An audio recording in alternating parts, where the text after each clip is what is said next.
Hello दोस्तों, स्वागत है आपका हमारे YouTube चैनल IAS फर्स्ट पर। दोस्तों, आज के इस वीडियो में हम बात करेंगे यूपीएससी प्रीलिम्स क्वेश्चन प्रैक्टिस की, जो कि हिंदी में है। और मुझे लगता है हिंदी मीडियम वालों के लिए ये बहुत ही अच्छा वीडियो हो सकता है। तो प्लीज़ इस वीडियो में बने रहना और क्वेश्चंस के आंसर दीजिए और अपनी प्रैक्टिस को और आगे और मजबूत बनाइए। साथ ही साथ अपनी कमजोरियों का पता लगाने में मदद भी कीजिए। ठीक है, तो चलिए शुरू करते हैं। आज का पहला क्वेश्चन है, संविधान के मूल ढांचे यानी बेसिक स्ट्रक्चर के संबंध में निम्नलिखित कथनों पर विचार कीजिए। दोस्तों, आपको 3 स्टेटमेंट जो दिख रहे हैं, इसे मैं नहीं पढ़ूंगा, नहीं तो ये वीडियो आधा घंटे से ज़्यादा का बन जाएगा। इसीलिए जो 3 स्टेटमेंट आपको दिख रहा है, आप स्वयं पढ़िए और खुद से इवेल्युएट कीजिए, खुद से उसका आंसर सोचिए कौन से 3 स्टेटमेंट सही हो सकते हैं। क्योंकि दोस्तों, ये जो मैंने क्वेश्चन बनाए हैं, ये यूपीएससी के नए पैटर्न के हिसाब से क्वेश्चन बनाए हैं। तो याद रखना, यूपीएससी के नए पैटर्न में एलिमिनेट करना भी कभी कभी मुश्किल हो जाता है। तो इस वजह से ये आपको प्रैक्टिस में बहुत ही मददगार साबित होने वाला है। तो आपने अगर सोच लिया है तो सोच लीजिए कौन से 3 स्टेटमेंट में से कौन से गलत हैं, कौन से सही हैं। तो मैं आपको डायरेक्ट आंसर बताने वाला हूँ। तो इसका आंसर है ऑप्शन ए, ओनली 1। तो दोस्तों, इसमें जो स्टेटमेंट 2 है वो सही है, स्टेटमेंट 1 गलत है और स्टेटमेंट 3 भी गलत है। तो स्टेटमेंट 1 गलत इसलिए है क्योंकि यह न्यायिक नवाचार है, न कि पहले से कहीं संविधान के में शामिल है। दूसरा, जो कथन 3 है वो भी गलत है क्योंकि संसद इसे नहीं बदल सकती, संसद मूल ढांचे में बदलाव नहीं कर सकती है। नेक्स्ट क्वेश्चन है, हाल ही में चर्चा में रहे स्थायी जमा सुविधा स्टैंडिंग डिपॉजिट फैसिलिटी SDF के संदर्भ में निम्नलिखित कथनों पर विचार कीजिए। 3 स्टेटमेंट आपको दिख रहे हैं, अपने मन में तीनों स्टेटमेंट आप पढ़िए और सोचिए कि कौन से सही हैं, कौन से गलत हैं। इसमें पूछा है कि कौन से कथन सही हैं या कितने कथन सही है, सॉरी कौन से नहीं, कितने कथन सही है। तो इसका आंसर मैं आपको डायरेक्ट बताता हूँ। इसका आंसर है ऑप्शन बी, केवल 2। और वो कौन से 2 हैं ये भी आपको बताता हूँ। तो स्टेटमेंट 1 और स्टेटमेंट 3 ये दोनों सही हैं, स्टेटमेंट 2 गलत है क्योंकि SDF दर आमतौर पर रेपो दर से कम होती है। और दोस्तों, यहाँ पर एक जो है आपको स्टेटमेंट 2 गलत इसलिए भी करवाएगा क्योंकि यहाँ पर हमेशा दिया है, ऑलवेज या हमेशा जब भी आएगा तो वो मोस्टली उसे एलिमिनेट किया जाता है, इसलिए इसे गलत ही करो। नेक्स्ट क्वेश्चन है, प्राचीन भारत की श्रमण परंपराओं के संदर्भ में निम्नलिखित कथनों पर विचार कीजिए। 3 स्टेटमेंट आपको दिख रहे होंगे और इसमें भी यही पूछा है कि कितने कथन सही हैं। तो दोस्तों, इसका सही आंसर है ऑप्शन सी, तीनों कथन सही हैं। यानी इन परंपराओं की विशेषता वेदों के अधिकार को अस्वीकार करना था। बौद्ध और जैन धर्म दोनों को श्रमण आंदोलन का हिस्सा माना जाता है।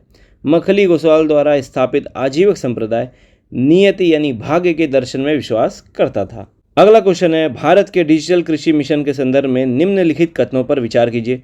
3 स्टेटमेंट आपको दिख रहे हैं, मन में आप देख लीजिए कि कितने कथन सही हैं और क्वेश्चन में भी यही पूछा है। तो मैं आपको सीधे आंसर बताता हूं। इसका सही आंसर है ऑप्शन सी, सभी 3। मतलब स्टेटमेंट 1, 2, 3 ये तीनों सही है। अगला क्वेश्चन है, राष्ट्रपति और राज्यपाल की क्षमादान शक्ति के संबंध में निम्नलिखित कथनों पर विचार कीजिए। 3 स्टेटमेंट आपको दिख रहा है, कितने सही है ये पूछा है। अपने मन में आप पढ़िए और बताइए कि आप खुद को बताइए कि क्या कितने सही है। ठीक है, मैं अभी आपको आंसर बताता हूँ। तो इसका आंसर है ऑप्शन सी, सभी 3। यानी तीनों स्टेटमेंट सही हैं। आप लोगों का क्या ये आंसर सही है? सही है तो भाई कमेंट बॉक्स में कमेंट जरूर करना। अगला क्वेश्चन है, आर्कटिक परिषद के संबंध में निम्नलिखित कथनों पर विचार कीजिए। 3 स्टेटमेंट आपको दिख रहा है, पता कर लीजिए, पढ़ लीजिए, कितने सही हैं ये आप स्वयं डिसाइड कर लीजिए। मैं आपको आंसर बता रहा हूँ इसका।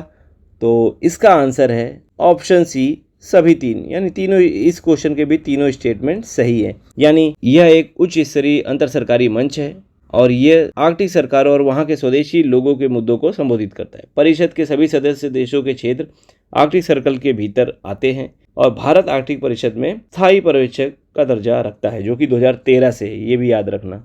नेक्स्ट क्वेश्चन है, हाल ही में चर्चा में रहे carbon border adjustment mechanism CBAM के संदर्भ में निम्नलिखित कथनों पर विचार कीजिए। तो 3 स्टेटमेंट आपको दिख रहे हैं, इसमें भी कितने कथन सही है यह पूछा है। तो इसका आंसर है ऑप्शन सी, सभी 3। यानी यूरोपीय संघ द्वारा आयातित कार्बन गहन उत्पादों पर प्रस्तावित एक कर है जो कि बिल्कुल सही है। कार्बन लीकेज को रोकना इसका उद्देश्य है, ये भी सही है। भारत सहित विकासशील देशों ने इसे व्यापार बाधा के रूप में इसकी आलोचना भी की है, ये भी सही है। अगला क्वेश्चन है क्वांटम उलझाव यानी क्वांटम एंटेंगलमेंट के संदर्भ में निम्नलिखित कथनों पर विचार कीजिए।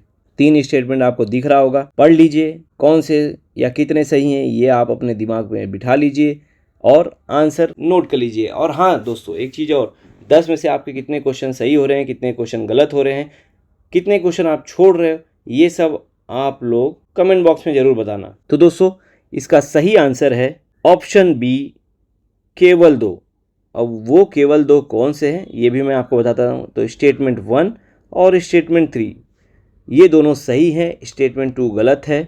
और स्टेटमेंट 2 गलत इसलिए है क्योंकि उपयोगी जानकारी प्रकाश से तेज नहीं भेजी जा सकती। यहाँ पर पूछा है, यह घटना इस सिद्धांत का उल्लंघन करती है कि जानकारी प्रकाश की गति से तेज यात्रा नहीं कर सकती। तो ये जो ऑप्शन है वो गलत है, सॉरी ये स्टेटमेंट गलत है। नेक्स्ट क्वेश्चन है, मध्यकालीन भारत के संदर्भ में अमर नायक शब्द किसे संदर्भित करता है।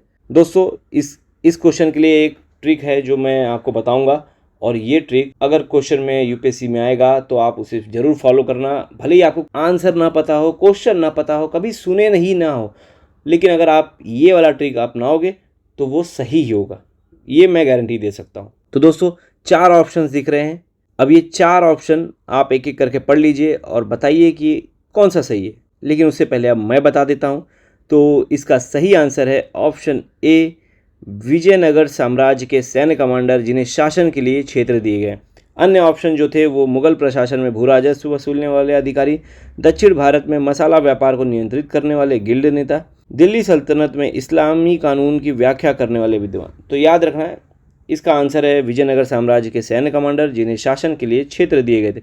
दोस्तों, अब मैं वो ट्रिक बता रहा हूँ कि दोस्तों, अगर आपको कोई भी क्वेश्चन आए हिस्ट्री से, मध्यकालीन भारत से, तो याद रखना, अगर ऑप्शन में विजयनगर साम्राज्य से रिलेटेड कोई भी ऑप्शन रहा, कोई भी, चाहे वो शासकों के बारे में हो, चाहे वो क्षेत्र के बारे में हो, चाहे जैसे अभी यहाँ पे आ गया, तो सीधे आंख बंद करके उस ऑप्शन को टिक कर देना, वो सही होगा। ये एक ट्रिक है जो आप फॉलो करोगे तो आपका एक क्वेश्चन श्योर शॉर्ट सही ही होगा। नेक्स्ट क्वेश्चन है, ब्लू कार्बन के संबंध में निम्नलिखित कथनों पर विचार कीजिए।